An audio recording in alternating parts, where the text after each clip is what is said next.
Thanks so much for joining book club today. Don't forget to like and subscribe and get ready to hear from some doulas who know squat. Then we get to a chart on page 48. Where it lists out some different symptoms that are not serious versus some symptoms that are quite serious, and kind of going over the differences. If you guys experienced it and you feel comfortable kind of sharing what that was like for you or is like for you. So not serious, several days of baby blues, versus serious, feeling very down or really anxious for more than 2 weeks. I had that most significantly after my third. As I've said, that was my hardest one. Mm-hmm. And it lasted, I think he was 6 months old before I really realized what was going on. But it had been continuous the entire time, just building up and getting some sympathy. You experience either of those? Most of my experiences were of this, it was during pregnancy. Normally my depressive symptoms go away as soon as the baby's born, which is not what it says in here. I get very depressed during pregnancy, and then as soon as the baby's born, I feel a lot better. But that's the it's not wanting to be around, having no appetite. Yeah. Set timers. Forced you to eat. My oldest started reminding me to eat lunch. It's like, Mommy, you're always saying that you forget to eat, so I'm in here reminding me to eat lunch. And I'm like,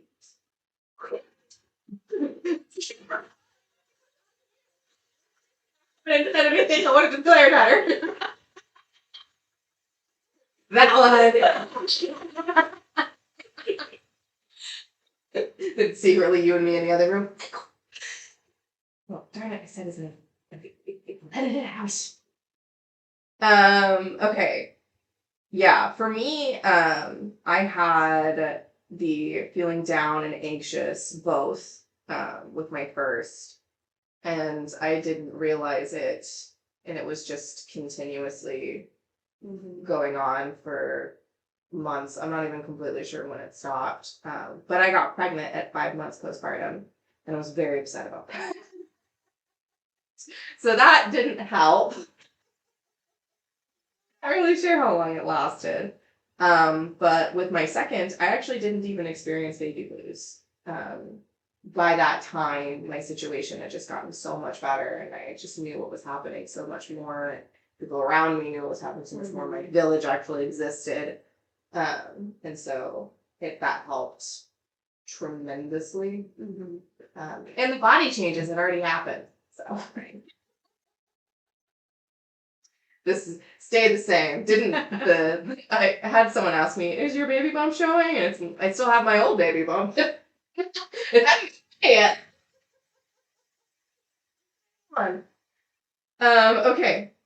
Occasional worries that come and go versus relentless anxiety that never goes away. I don't know that mine was ever. Maybe it was. I'm sure it was anxiety. I think mine was more on the depression side, but there was always some anxiety components to that. They play off But each my other. doctor said it. Yeah, they can definitely play off of each other. I've had a lot of clients experience this, siblings. For me, my anxiety mostly just centered around like anxiety of a decent enough parent. And then also Emily was born early, so she was tiny. And so I was always concerned about my production and whether or not she was eating enough, and formula was the F word and wasn't allowed in the house. And if I wasn't producing enough, then I just needed to pump more. And so that was really anxiety inducing for me. So yeah, I definitely experienced that for sure. And that was constant. That was like wake you up in the middle of the night and think, well, while I'm awake, I might as well be pumping instead of thinking about, do I have enough milk? And your breast is the one that makes the milk. And you go and you pump it out. Right? Yes. Also, things could be taken too far. Negative feelings that come and go. Negative feelings that outweigh the positives. But that kind of repeats what we were already talking about. You can take care of yourself and your baby. You are unable to cope with your life or your baby. I feel like that's on the more extreme side. It is. I don't think I ever reached that point. It's definitely in some ranges of that though. Yeah, and this kind of falls under the same of like sometimes you need to put your baby down and walk away. You know, and I would still put that under you can take care of yourself and your baby. But Right. for that moment of time, you need to emphasize taking care of yourself in order to take care of your baby. If you're getting so exhausted or rageful or overwhelmed that you're no longer able to make rational decisions. Right. That's, you take care of your baby by taking care of yourself. So, some escape fantasies. I don't know anybody who has those. Thoughts about harming yourself or your baby. That was the point that I got to where I finally asked for help. I had a full plan in set. I had gone to the grocery store. There was this great fridge, and I was like, I'm just gonna get the milk home, and then I'll leave again, and that'll be it. Because everyone else will be better. That's the thought process that's going through my head. And I got home, and my kid's dad told me he was sleeping, and he told me he was going to go out, and he literally walked out the door, and I was like, oh, okay.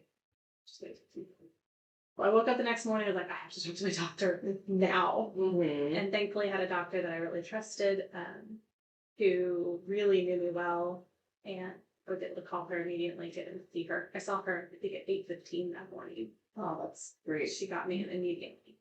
And she understood my whole situation and everything that was going on at home, and she called my mother to make sure that we had people watching and that things were taken care of, and she got me connected with some resources. And Dr. Cook, if you're watching, you're the reason I'm still here. Well done. That has to be such a stressful job. Yeah. But good. I'm glad that Dr. Cook was available for you. She was amazing. Who you pick out for your doctor is important. Who's in your circle, whether they're professionals or friends or family, that's what You can call and say, I feel like landscaping.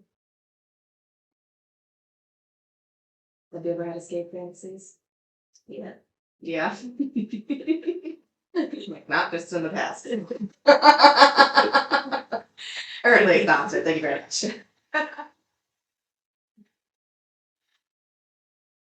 It's like I'm really big fan of the idea of just moving to Sweden. Even now, I'm like, I could just always along, see how far we can get. So it's good to have a good circle that you can keep. Never had escape fantasies. Ever. It's not a thing that occurs to me. I have, like, it just magically gets better fantasies. I don't believe in those. You don't believe them, that's why it's. I don't like it's so improbable that I can't do. Like I can have images of dragons in my head, but the idea that it will just magically all get better, too far-fetched. And it's so difficult to hold the fantasy too, because you're like purposely like pushing it, and because then your brain starts going, well, but then this would happen, and you're like, nope, this is imaginary.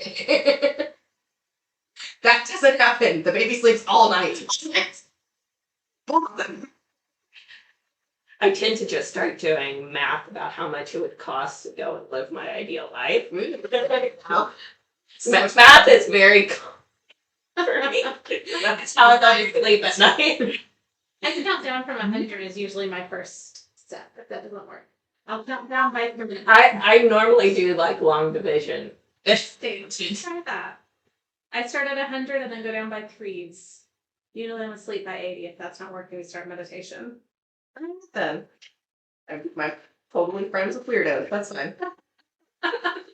You know what? That's how my husband wakes up. He has to solve a math problem on his phone where his alarm won't stop going off. And it has to be complicated math, because if it's easy math, we can do it in his sleep, and then he just Has goes back to anyone bed. guessed his career? He's an engineer. Alright. Poor sleep due to caring for your baby is a symptom, but it's not serious. But not being able to sleep when the baby sleeps at night or needing to stay in bed all the time. Mm-hmm. Yeah, insomnia with anxiety. I think it's the worst. You're sitting there thinking, I have to sleep. Mm-hmm. I'm so tired. I have to sleep now. And as soon as you have your thought, you're like, well, now I'm going to be awake for an hour. Mm-hmm. That's the rule. They said I have to do something, and I'm stubborn. There's a lot of nights I'll wake up at 1 a.m. and then I'm up for the rest of the day because the thoughts start going at that time. Mm-hmm. But there was a doctor once who gave me the actual term for that. And I don't know what it is. Fun one. Yeah, that's like whenever I have newborn at home. That's why I co-sleep, because like the second that I sit upright, my brain is You're on. I'm on. I can't go back to sleep. But if I stay lying down and avoid even opening my eyes, then I can go back to sleep. Push that baby in your sleep, and then the husband can change the diaper. That's the same reason I could have slept. We tried not to, but I wasn't going to get any sleep if we didn't. Until my third. He preferred to sleep by himself. I lasted 2 days of my first in the crib and before I gave up on that nonsense. My youngest would only sleep if he was completely alone, and he is still that way. He won't sleep around other people. I had no choice. I had to co-sleep with my children. I got to co-sleep both of them until they were 6 months old. And I pulled it. That's enough. I was like, my sleep got so much worse. I told him that he had to get up and go get the baby every time that I cried. Didn't happen. But I did say it. So I'm the Nowadays, he would be getting up. He wouldn't be getting up. The baby would be co-sleeping, and he could sleep wherever he wanted. That was young Kristen. That is not current Kristen. Okay, fatigue versus extreme exhaustion or agitation, or both. That should be an and or situation. Normal appetite with normal fluctuations, i.e. your appetite may increase if you are nursing. Or compulsive overeating and or ongoing loss of appetite. And I would like to put in here, you can experience both of these. Yes, you can. It just depends on the time of day. The way the wind blows.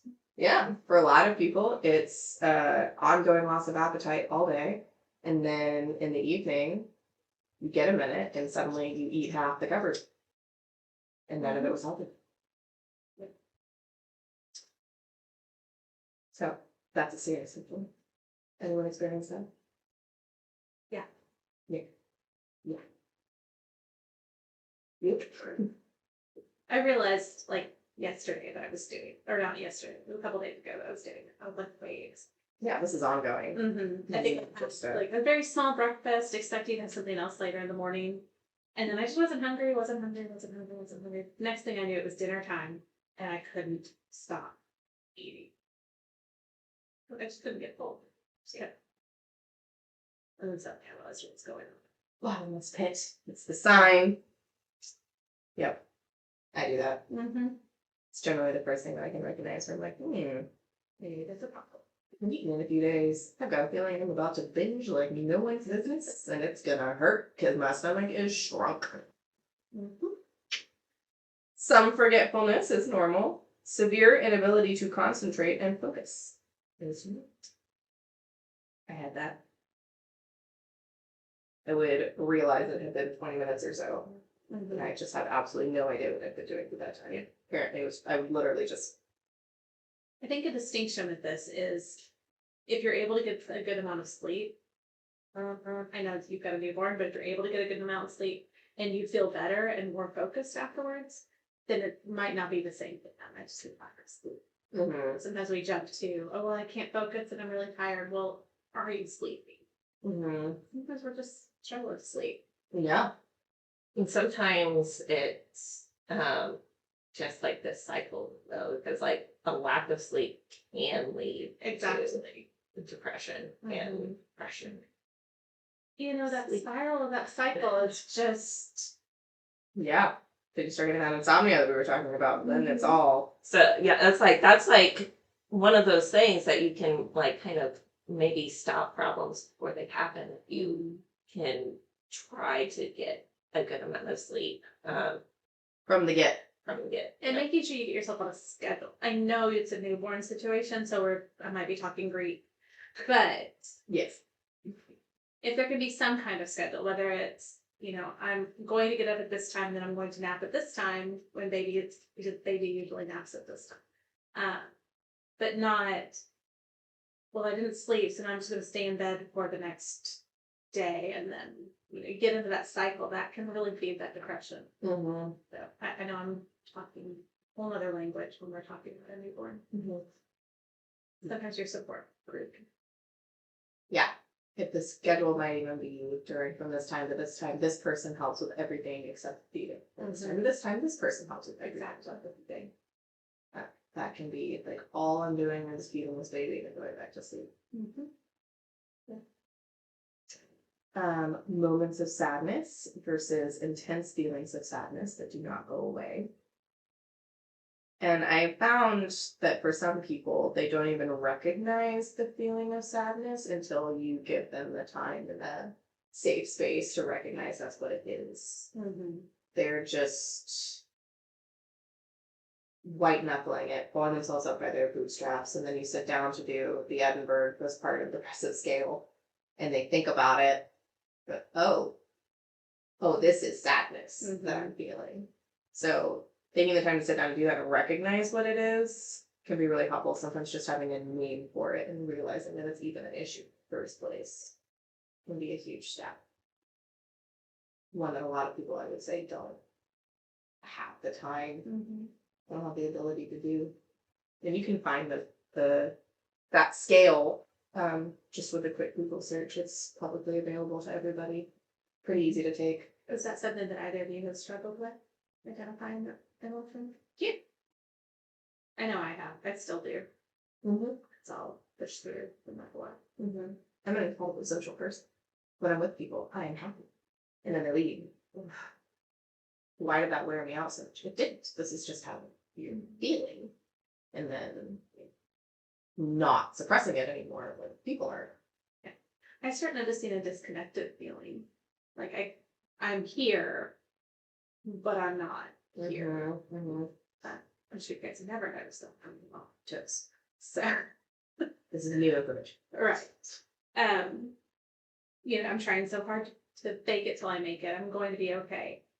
And then I get alone or someone says something random and all of a sudden I'm tearing up for no reason. Having that realization that, oh, maybe I need to release this, process whatever's going on.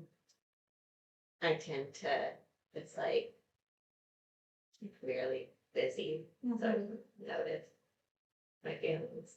And then I realize that I can't breathe and my heart rate's like this high. And, oh, panic attack. Sit down. We should notice before we get to that point. It'd be great if we could, but I mean, we can. we can.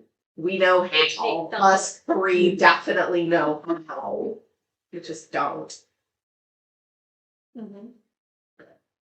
Yep. So here I am. No. Coming from us. Not serious worries that come and go. Serious, relentless worrying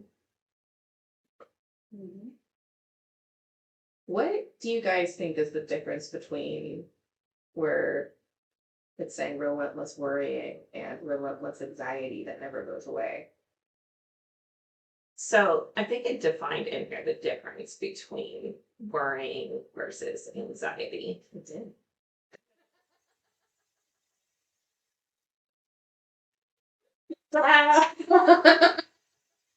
I wish about it. Go, Jamie. Or it's like, gosh, I'm trying to remember what it said exactly, because it was like worrying is A rocking chair gets you nowhere, wastes all of your energy, does nothing. Wi-Fi. it's like I'm having a great. You're not allowed to do that. Like worrying is more like you're worried about certain like scenarios that could happen, and anxiety is less defined. Yeah. Yep. Anxiety is a feeling of anxiousness, and worrying is scenario based. Read recently something was talking about, and I might be quoting this wrong, but how anxiety can be considered a trait, that is something that you are prone to, that your body does, it's a function, whereas worry is a state. It's something that you're just doing in that moment to give them awesome.